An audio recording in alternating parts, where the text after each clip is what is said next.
Fala aí, pessoal, beleza? Tô aqui no domingo à noite, momento propício para fazer mais uma resenha pro canal de um livro, já que faz um tempo aí que eu não tô postando, mas agora eu tô ficando um pouco mais livre em relação à faculdade e isso ajuda um pouco a produzir mais conteúdo, né? Se eu não fosse tão preguiçoso, ajudaria mais ainda. Mas, enfim, falando de faculdade, a resenha de hoje, o livro de hoje, vai ser um livro que eu li em função da faculdade. Apesar de ser um livro a respeito de direito, ele é um livro mais geral, assim, mais teórico, e eu vou tentar dar uma generalizada nele e no conteúdo dele, para que não fique uma coisa tão técnica para vocês que estão assistindo, que talvez seja alguém que não cursa direito, não seja algum colega meu, e enfim. O livro é esse daqui, A Luta pelo Direito, do Jhering, esse senhor semicalvo aqui, e ele é um jurista alemão de 1800 bolinha, então é relativamente antigo, mas ele ainda é atual, ou seja, ele é um clássico, né? Porque é um livro antigo cujo conteúdo é atual. Então, vamos lá. O nome do livro, ele indica muito sobre o que vai se tratar o conteúdo do livro, né? Que o título é A Luta pelo Direito. Então já tem esse caráter de litígio, né? De briga, de luta. E eu confesso que no começo, quando o nosso professor mandou a gente ler esse livro, achei legal, achei interessante a proposta, né, de, enfim, ler um livro mais diferenciado, assim. E enquanto eu ia lendo esse livro, eu fiquei com um pé atrás, assim. Fiquei com um certo preconceito, torci um pouco o nariz enquanto eu lia, mas por quê? Mas eu tava errado, né? Tipo, eu errei em ter esse preconceito inicial, e eu só fui perceber isso depois que eu terminei o livro, né? Que eu fui entender melhor.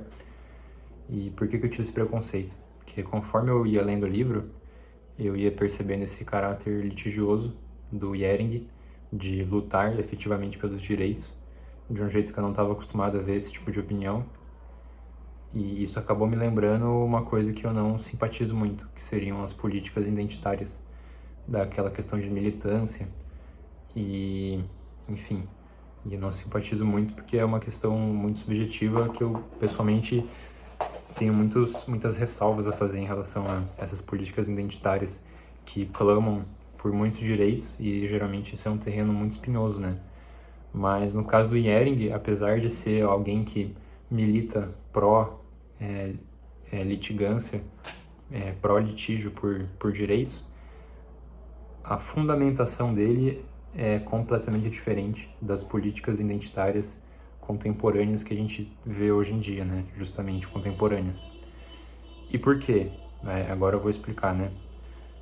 O Jhering, ele parte de dois pressupostos para justificar esse litígio, essa luta pelo direito dele. O primeiro, que talvez seja o mais importante e o mais forte, assim, ele diz que o direito legal de um indivíduo e o sentimento de direito legal desse indivíduo, que consequentemente vem do direito legal, é uma pré-condição para a existência moral dele. Essa é uma afirmativa muito forte, eu não parei para pensar a respeito dela profundamente e até as últimas consequências, mas é uma afirmativa muito interessante assim, e para um jurista é muito significativo isso, né? E a gente já vai analisar ela. E o segundo pressuposto do Jhering para justificar a luta pelo direito é que ele diz justamente que a origem do direito é luta e o objetivo do direito é paz. Então, o direito busca estabelecer a paz e ele só consegue fazer isso através da luta. É aquele brocardo romano, né? Si vis pacem para bellum. Se você quer paz, se prepara para a guerra. E a história do direito se assemelha à história das lutas. E ele vai além, ele diz que a história de uma sociedade específica, você pega um recorte específico de uma sociedade, a história daquela sociedade geralmente vai se resumir à história das lutas daquela sociedade. Então, tipo, a história da Europa, a história da América, a história da África. 80% do conteúdo que a gente aprende em história é basicamente luta, guerra, conflito, porque é algo muito presente na natureza humana. E essa história cria a identidade de um povo. Ou seja, se a luta cria a identidade do povo, o direito resultante daquela luta também cria a identidade daquele povo. Então é muito importante você lutar por esses direitos que ele vai mostrar aqui, porque ele dizem respeito à sua identidade, à identidade da sua sociedade e à identidade da sua nação. Então a gente tem esses dois pressupostos: a pré-condição de existência moral do indivíduo e essa questão de pertencimento, de definir a sua história, enfim, essa identidade sua. Voltando agora ao primeiro ponto, ao primeiro pressuposto que eu falei, que o Jering afirma, que é o sentimento de direito legal sendo como uma pré-condição de existência moral do indivíduo. O Jering, ele diz, isso vários autores até concordam, que o ser humano evidentemente se diferencia dos outros animais. Então a gente tem esferas diferentes, assim, profundidades, camadas diferentes do que em relação a outros animais. E uma dessas camadas é a camada moral. Então o ser humano é composto por diversos elementos. E nesses elementos morais, os direitos acabam integrando essa parcela do ser humano, né? E isso é evidente, porque todo ser humano tem direitos e deveres, né? Enfim, mas também direitos aqui é o principal. E o Jering diz que uma vez que esses direitos e o sentimento de possuir esses direitos compõem essa esfera moral do ser humano, você abrir mão deles ou você não lutar por esses direitos, quando eles estiverem sendo violados, preferencialmente, você lutar nesse momento, você está abrindo mão, renegando, reduzindo, concedendo uma parte da sua existência moral. Então, é uma afirmação muito forte, assim. E ele acredita piamente nisso. E faz sentido, eu concordo com ele em muitas partes. E por isso que ele tem uma opinião bem negativa em relação às pessoas que se dizem pacifistas ou pacíficas e não brigam muito por seus direitos. Ele diz que toda vez que acontece uma violação de direito de alguém, surgem duas opções. Ou você sacrifica a paz para buscar o seu direito, ou você sacrifica a luta pelo direito para ter paz, né? Não vou entrar em conflito. O Jering tem uma opção muito negativa, uma opinião muito negativa de quem sacrifica o direito pela paz.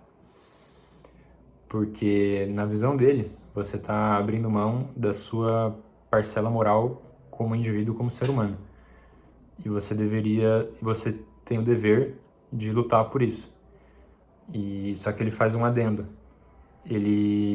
Como ele não quer ser enxergado como uma pessoa que ama o litígio em si mesmo, ele explica muito bem isso que eu acabei de explicar, ele reforça que a luta deveria ser justamente quando o direito violado, ele traz um prejuízo que não é só material. Se é que isso existe, né? Porque geralmente, quando alguém viola um direito que te traz um prejuízo material, também tem um pouco de prejuízo moral ali, ainda que pequeno.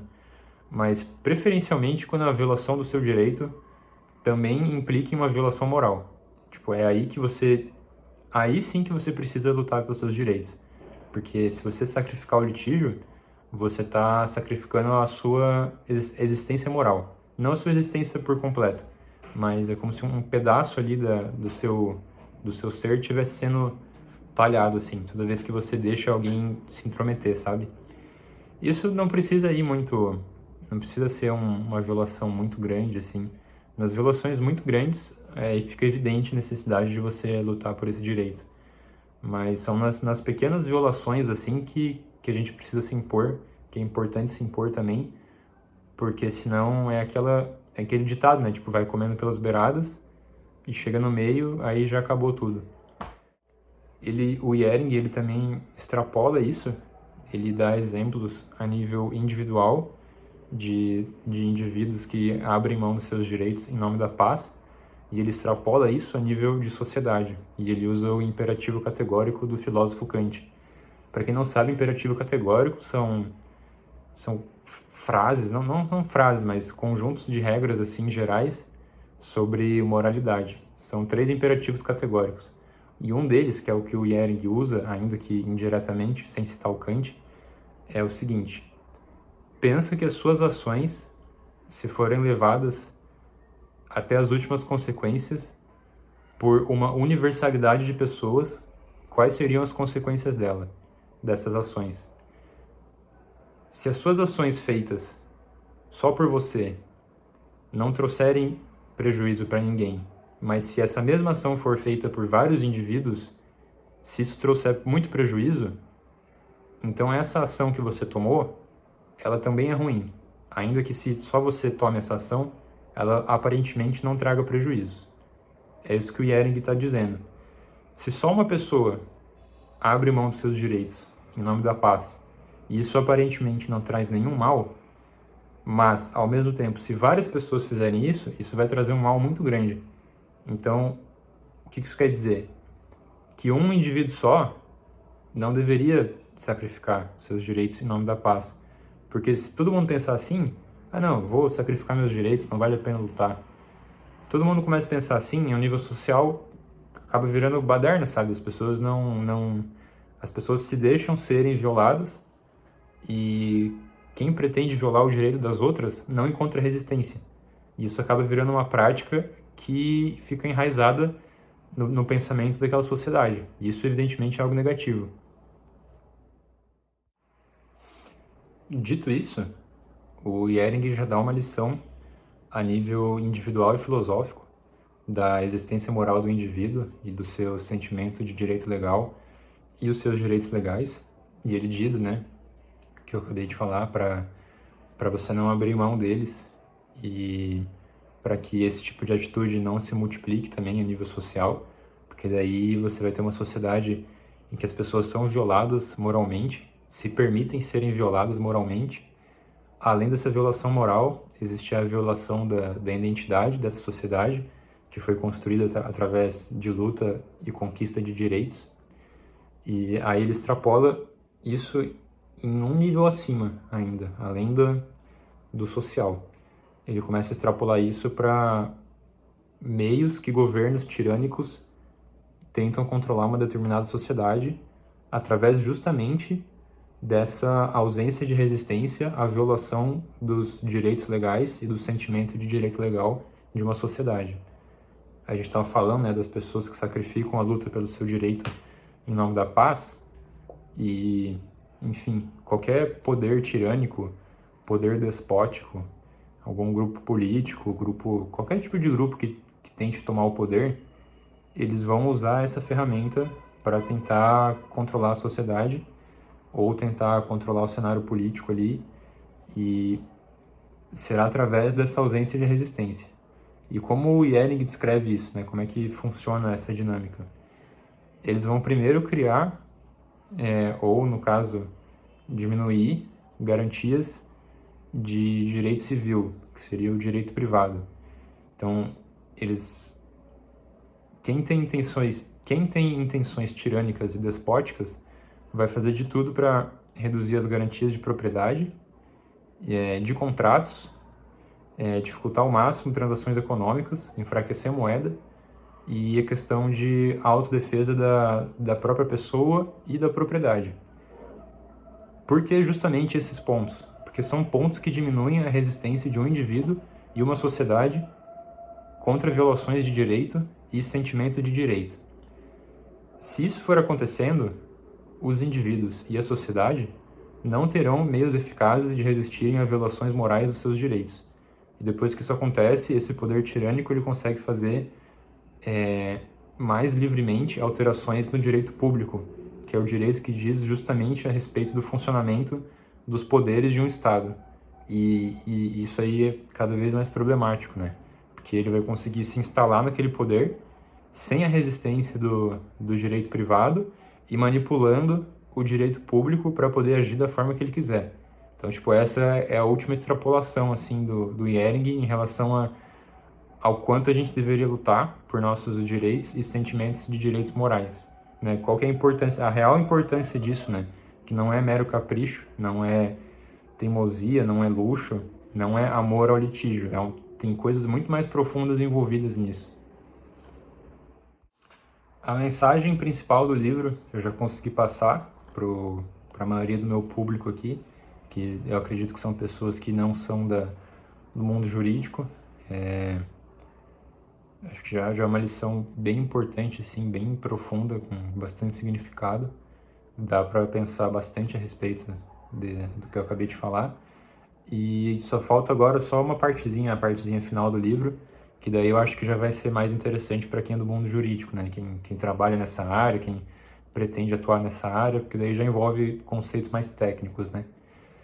Então, depois de toda essa exposição, o Jhering tem mais um capítulo ainda sobre a questão de danos morais e legítima defesa, né? Que parecem coisas estranhas assim em relação ao conteúdo do livro, mas vai fazer sentido. Primeiro momento, danos morais, que ele fala na área civil. Depois dessa exposição, o leitor já tem uma noção do que é o sentimento de direito legal e a sua importância. E aí o Jhering começa a militar sobre casos na área civil que envolvem danos materiais e casos que envolvem indenização material. O Jhering diz que nesses casos apenas a indenização material não é o suficiente, porque senão a pessoa que violou materialmente, que causou prejuízo material a outra pessoa, estaria saindo no lucro, né? Porque é só pagar a vantagem que ela teve em violar materialmente a outra pessoa. E justamente para isso que o Jhering ele é muito a favor dos danos morais, e ele é radicalmente contra o mero aborrecimento. Porque o aborrecimento moral e legal de alguém deveria ser indenizado. Porque a prerrogativa toda do Estado existir é resguardar esses direitos e garantir essa segurança ao indivíduo. E se a pessoa foi lesada materialmente, houve também uma lesão moral, que a expectativa de direito dela e de segurança de direito foi violada. Então, tipo, ele é muito a favor dos danos morais, que sempre vão, ou na maioria dos casos, acompanhar indenização material. Porque você reduzir o prejuízo de um ser humano à mera materialidade é um materialismo. Então, tipo, a gente é mais profundo do que isso, sabe? Então, na seara civil, isso é o que ele diz. Aí ele transporta esse pensamento para a área penal, para a área criminal. E ele fala a respeito da legítima defesa, que ele é radicalmente contra essa questão de não poder exercer legítima defesa em excesso. Justamente a questão da moderação da legítima defesa, né? Porque ele é muito contra essa ideia de proporcionalidade em legítima defesa, porque já é um conceito muito subjetivo e no calor do momento ali, tipo, não dá para você exigir da pessoa que ela pense, não, quanto que eu vou aplicar de agressão para repelir a injusta agressão, e tem que ser na mesma medida do dano que ele poderia me causar. Então, tipo, em primeiro lugar, ele já é contra isso, porque é errado você exigir racionalidade de uma pessoa que está na iminência de uma agressão. E em segundo lugar, ainda que a pessoa consiga exercer a justa proporção de dano para evitar o dano iminente que ela vai receber ou já esteja recebendo, ela não está sendo violada só fisicamente. Então, tipo, se uma pessoa vai te causar um dano, só, sei lá, uma faca, só um corte, se bem que uma faca pode matar, né? Então, tipo, o Jhering, ele é a favor de que, não que ele é a favor, mas ele é contra a questão de que você só possa se defender de maneira proporcional. Porque a sua esfera moral também está sendo ameaçada. Tipo, isso vale tanto quanto a sua integridade física, se não até mais. Então, tipo, não dá para exigir esse tipo de comportamento, porque não é só a sua integridade física que está envolvida. E ele faz todo esse argumento justamente usando a questão de direito moral e sentimento de direito moral, que é uma coisa que não é levada em consideração nessa questão de proporcionalidade da legítima defesa. Então, tipo, só isso, um adendo rápido desse trecho final do livro, que é mais para o pessoal jurídico. Mas, no mais e no todo, é um livro bem interessante, uma ideia bem interessante, que deve ser lida com cautela, para não extrair interpretações justamente que nem eu falei no começo do vídeo, de que é uma mentalidade militante apenas pela militância, sem uma profundidade em relação a essa luta por direitos, e são direitos que têm fundamento, têm base, tem uma filosofia moral por trás, então é interessante. Uma leitura que me trouxe, que me agregou, assim, e eu espero que tenha agregado para vocês também. Então, com isso a gente fica com o vídeo, que deve estar longo já, e é isso aí. Até a próxima.